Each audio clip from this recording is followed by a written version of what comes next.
There are several beautiful minhagim and nahagos on BaOmer.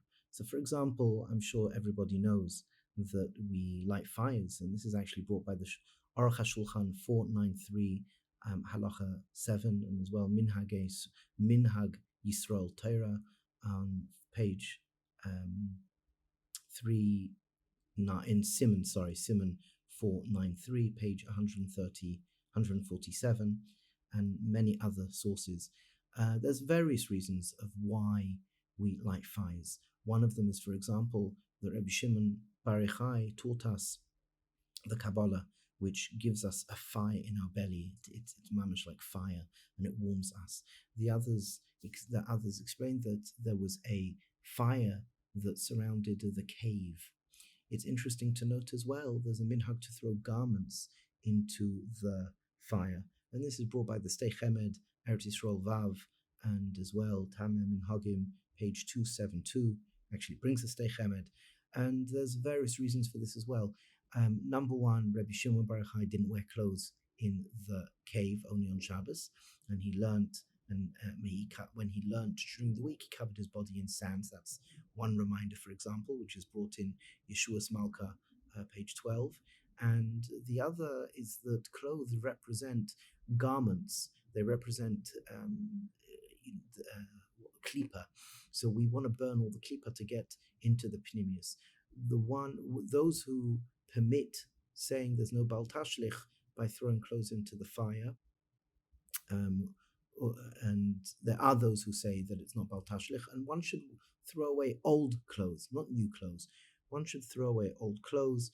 There are others who say that one shouldn't throw clothes because bal tashlich.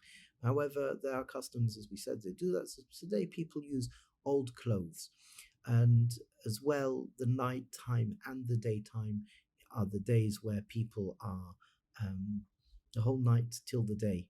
They're mamish going crazy up there, and it's very it's beautiful to see. There's another custom as well which we could mention, and that is the bow and arrow. So there's a few reasons for the bow and arrow. Tameh Minhagim as well brings the bow and arrow, and many others. So for one example, one reason why the bow and arrow is brought, because there was no rainbow, which is a sign of destruction. There was no rainbow when Rabbi Shimon Bar Yochai was alive, and that's because he was protecting the world. He was protecting the world. So the union of the rainbow, as we know, is found on the Medrash Rabbah in Bereshis, Lamed Hey Ois Beis, and the Eitz Yosef speaks about that there. And when Rabbi Shimon Bar Yochai was alive, the Medrash Rabbah tells us, and in that place, and as well in the Yerushalmi Brachos 9 Halacha base, that there was no rainbow because we were protected. So that's one reason why we have a bow and arrow, to remind us of a rainbow. But as well, there's another reason why we have a rainbow, and that is because a bow and arrow, and that is because the bow and arrow represents tefillah. You have the bow and you pull back on the bow, and that's kavanah. That's how deep your kavanah is. And then the arrow represents the tefillah. So the more that we have a depth of kavanah, the further the tefillah will go. And Teresa Kabbalah, Teresa Pnimi, gives us the ability to mamash have lots and lots of kavanah. We understand things in a much deeper way, and we have much more kavanah.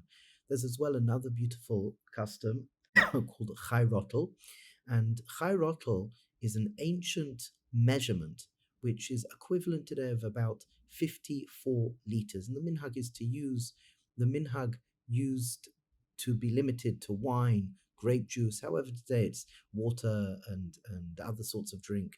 And this is as well a beautiful custom. People give out mamash such chesed. They give out chesed. The Bava Rebbe Zichron Livracha would say that this custom to give out mashka is an unbelievable hanhaga, and a person should be zeicher to great things, including children. And people in Moron, there's so much food. If a person goes up, there's so much food. It's so beautiful. Obviously, we spoke about this in Shir, the song Bar Yochai, Baruch Hashem. People are going to be singing the song Bar Yochai.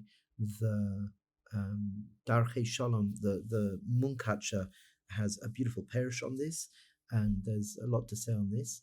It was composed by Rabbi Shimon Lavi, who actually, from my wife's side, she is a descendant of Rabbi Shimon Lavi, so my children are descendants of Shimon Lavi. He wrote Barichai, and there's beautiful piyut.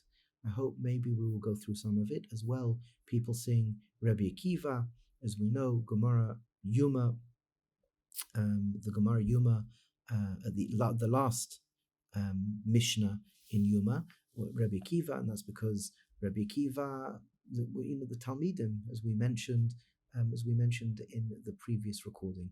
And all I can say to you is, Chevra, use this time well, and be careful. Be careful if a person goes up to Maron.